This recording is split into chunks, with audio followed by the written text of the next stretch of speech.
Welcome to the Gospel Road. We're going to look at Romans 12 today. It says, I appeal to you, therefore, brothers, by the mercies of God, to present your bodies as a living sacrifice, holy and acceptable to God, which is your spiritual worship. Do not be conformed to this world, but be transformed by the renewal of your mind, that by testing you may discern what is the will of God, and what is good and acceptable and perfect.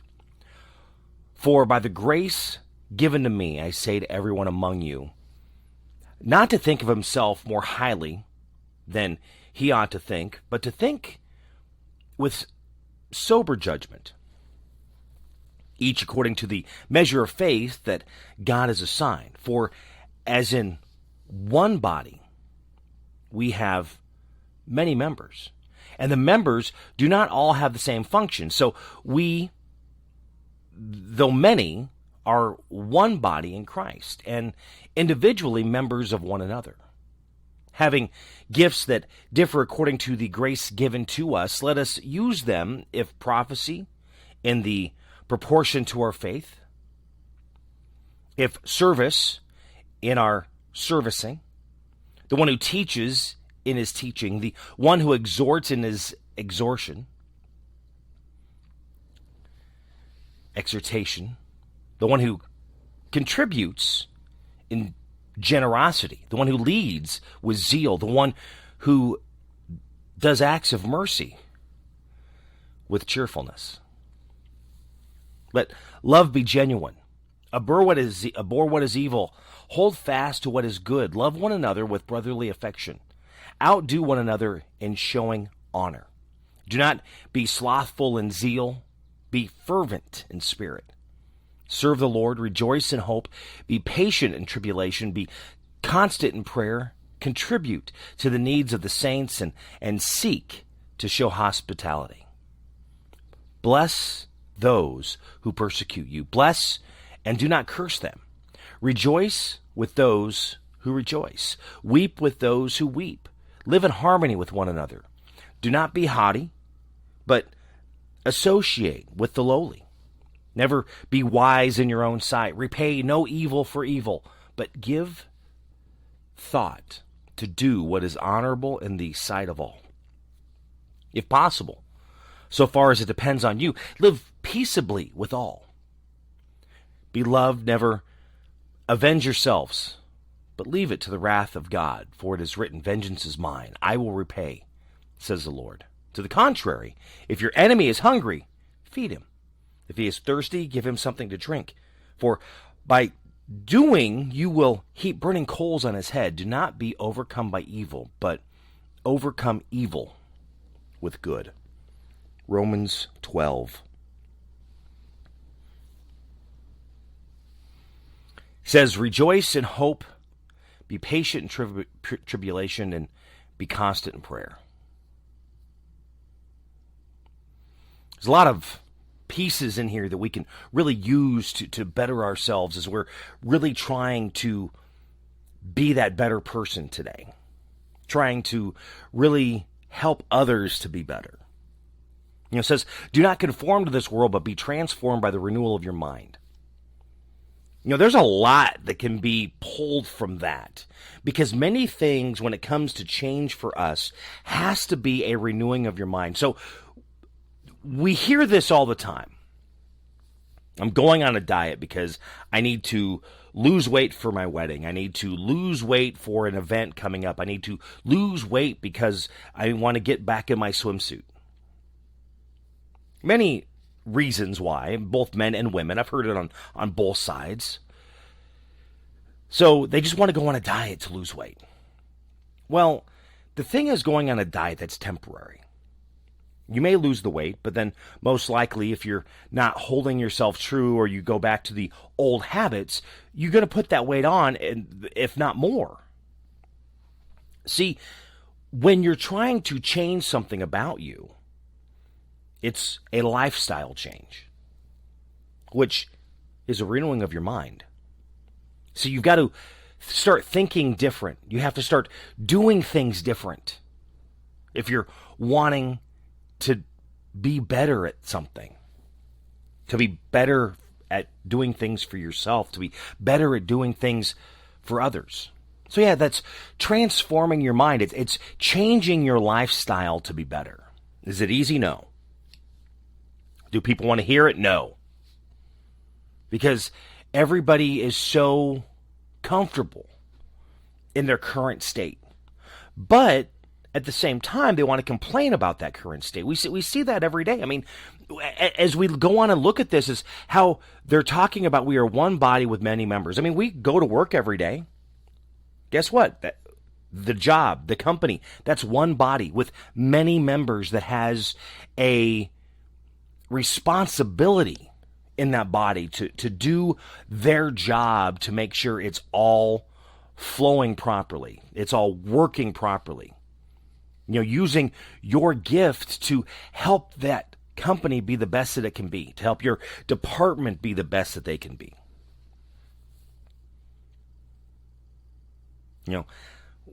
We also go through this of living in harmony, loving one another, showing honor to one another.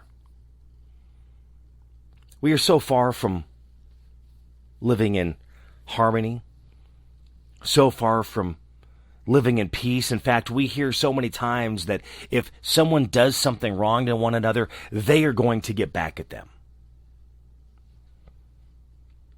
That's right. They will repay because of what they have done.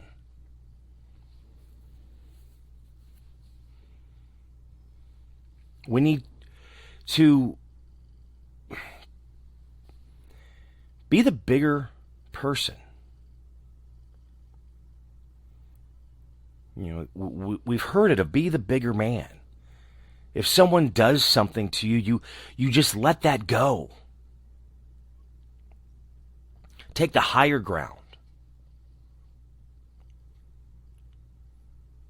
And you always have heard the statement, keep your friends close, but your enemies closer.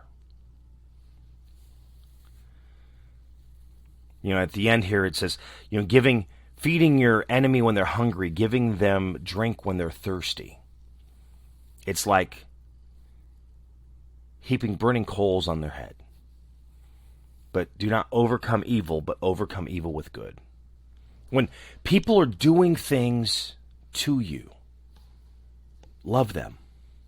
They're not treating you with respect, love them.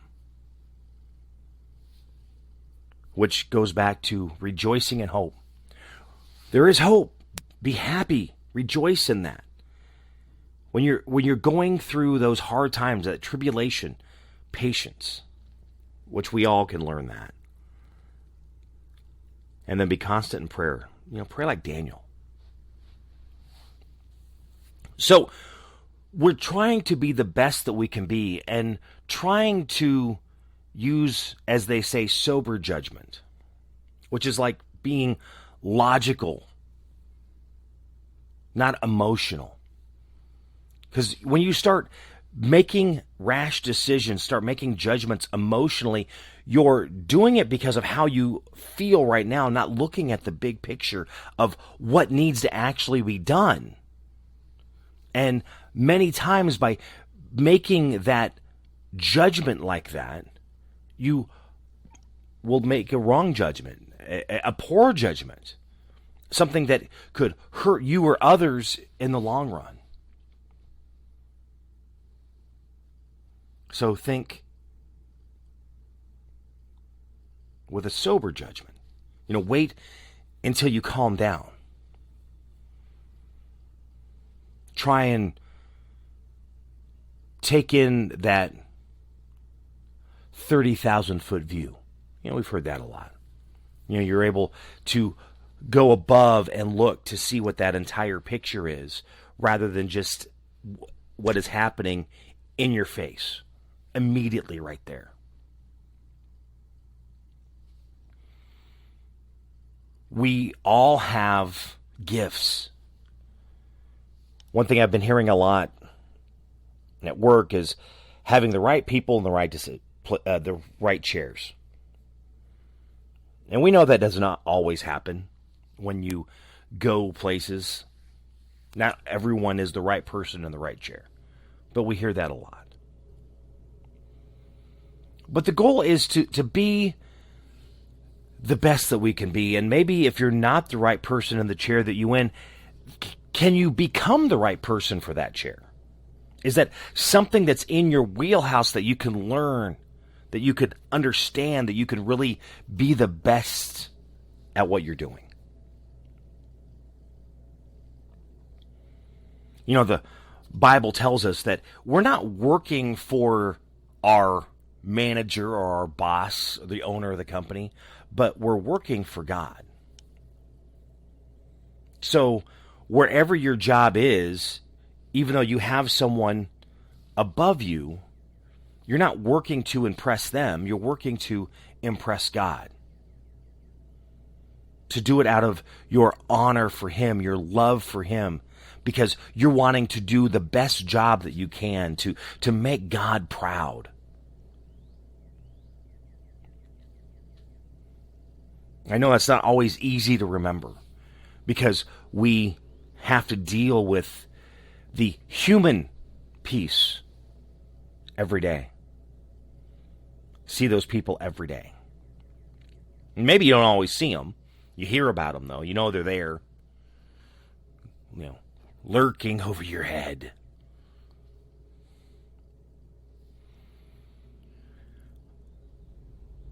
But how can we be the best that we can be to really help others to do that as well?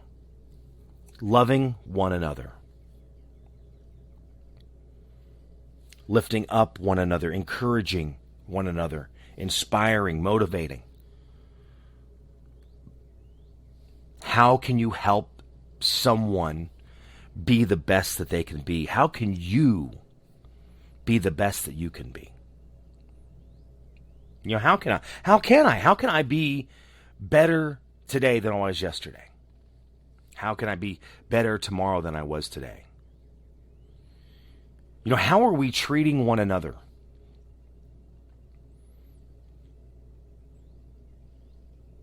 As I've always said, it comes down to love. I'm not the only one. But, you know, when reading the Bible, you can come down to one word describing the entire Bible, and it's love. Because in the Old Testament, it's God's love for His children, His people, that He's given them promises that He's going to take them to the land of milk and honey, and then He is going to protect them like a father. He is going to get them to where they need to be. Come hell or high water, it's going to happen. There was frustration along the way. He was disappointed along the way, but he kept pushing it forward. The New Testament is now love for everyone, honor, you know, the loving each other, that brotherly love, that family love, that we are all part of one body and we need to really help each other be the best that they can be.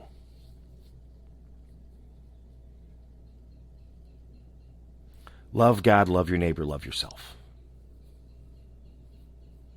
Not putting yourself on a pedestal by any means, because we are not any better than the person next to us. I don't care who you are. I don't care how much money you have. I don't care what seat that you're in. You put your pants on one leg at a time, just like the person beneath you. But they're not beneath you, because you are the same. You have just made different decisions, had better opportunities than they have. Doesn't make you better. Just put you in a different position.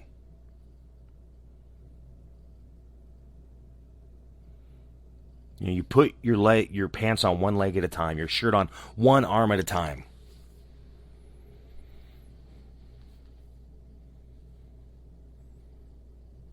Your dress one arm at a time. because it's the ladies too. It's not just the guys. It's all of us. And none of us are better than one another. We are all equal in the eyes of God because we are his children and he loves all of us. So we need to love one another with that same love, that same yearning to want the person to have the best. Now, as they say, you can lead a horse to water, but you can't make him drink. And that is so true. Because maybe you're trying to help someone to have a better life, but unless they're willing to make that sacrifice or willing to take those steps or willing to step out in faith, you can't make it happen. Some people are just in certain aspects of life, and that's where they're always going to be. There's nothing that can be done about it because that's the choice that they're making. It's unfortunate, but it's the choice that they're making.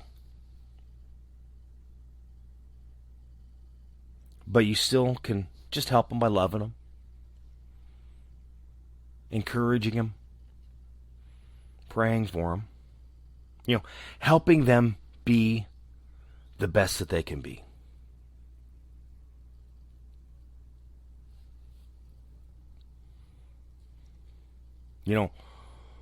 What is it that we need to change? How do we need to renew our mind, to change how we're doing things, to change how we're thinking,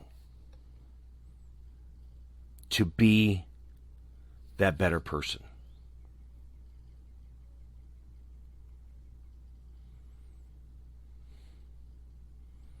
And to not put yourself on any pedestal.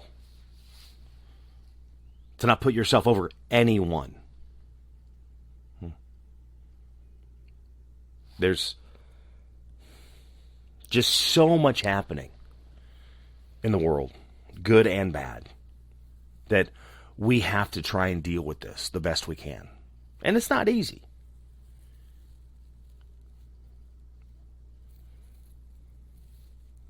But we get by. Romans 12. That's what we were looking at today. Be sure to see that, to read it. What does it do for you to help you be a better person, to help others really grow? To share that love with each other, that unconditional love, that brotherly love, that sibling love, family love. And sometimes families don't love very well. If you enjoyed this, you can always share it with others on social media. Be sure to give me a rating as well on your favorite platform that you're listening. I always appreciate that. But you can find me as well on social media, Facebook, Instagram, Twitter, YouTube, My Buddy Jimmy. Also, mybuddyjimmy.com. In fact, last week I did get a couple more podcasts out for my story time. So things just have really been busy. I know I've been chatting about that, dealing with my parents. Again, thank you for the prayers. My mom doing better. Still a long journey. I'll be saying that for a while. My dad is my dad. I'm not really sure I'm not really sure about that one. I know I'm getting ready to have another birthday, so 1 year older. Tennessee Ernie Ford, 1 year older and deeper in debt. 16 tons, and what do you get? Thank you, though, for listening. I really appreciate it. Romans 12. How can that help you be better? Read it this week. Really take it to heart, to see what it is that you need to do to change, to renew your mind, to be better, to transform into something more than what you are. To really sharpen your skills, to sharpen your gifts as you use them daily. Thank you for listening to The Gospel Road. Have a great day. God bless. Spinal adjustments provided by Dr. Chad Rolfson. The Spinal Tuning Chiropractic Center is a Des Moines area low flat fee per month unlimited chiropractic care practice. When life happens, just adjust. Schedule today at spinaltuning.com. If you're looking for help with software, app, web development, be sure to check out my friends at ingenuitycompany.com. They believe in their clients. Software development, app development, web development, visioning, design thinking, diagramming, organizational development, strategy. They can help you at the Ingenuity Company. Find out more at ingenuitycompany.com. Barbecue provided by Kenny's Rib Wagon, catering ribs for your pleasure and serving daily at Plaza Pub, 62nd and Douglas in Des Moines, across from Merle Hay Mall. Find Kenny's Rib Wagon on Facebook. The Jimmy Olsen Radio Network.